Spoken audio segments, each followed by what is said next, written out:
جوړو خبره لاړه د مسلمانانو د انوارو مذهب او عقاید ته خبره لاړه ذاتی ملکیت دارو عقاید ته اوس مسلمانان یو ډول شو او کافر بل ډول شو مسلمانان وی چې دا کې زمونږ ګټو او په دې زمونږ جماعت جوړو او انوار وی چې دا کې زمونږ ګټو موږ په دې باندې مندر جوړو او جن یو نه انګريز جوړو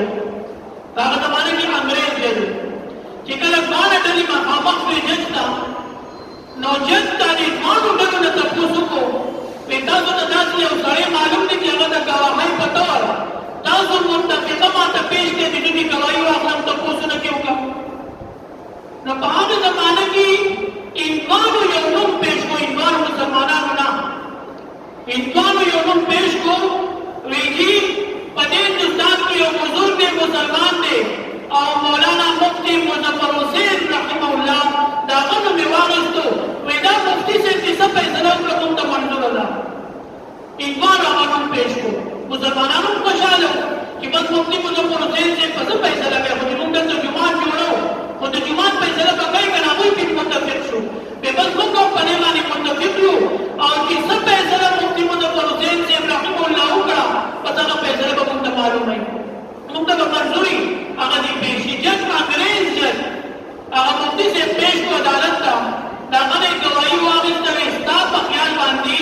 ستا د معلوماتو مطابق دا ځمکه د ایمان او د مسلمانانو ده اوس ټول مسلمانان یو طرف ته ټول ایمان بل طرف ته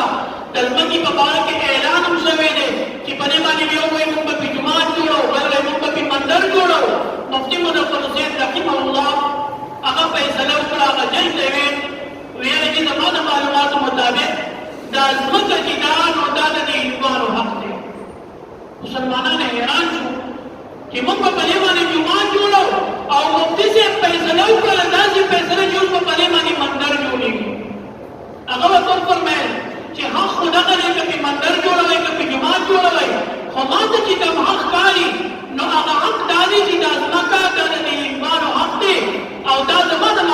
معلوماتو مطابق دا د هندو ځمکه ده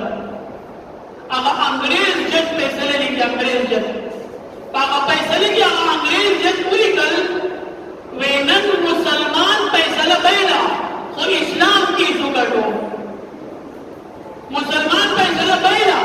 خو اسلام کې څه ګټو اسلام کې نه هغه وګټل ځکه چې اسلام کې نه دا د حق او د سچ مذهب دی هغه دې ته نه ګوري چې په دې ځمکه به جومات جوړېږي او که مندر به جوړېږي هغه د حق پرستو هغه د هغوی د حق پرستو هغه طرفداري وکړي د چا حق و د دغې واقعې نه دومره لوی نصیحت او دومره لوی یو دعوت خور شو چې کوم ایمان خلک په هغه مجلس کې ولاړو نو هغوی ته حیران شو چې دین اسلام دومره ښکلی مذهب دی دین اسلام دومره ښایسته دین دی چې هغه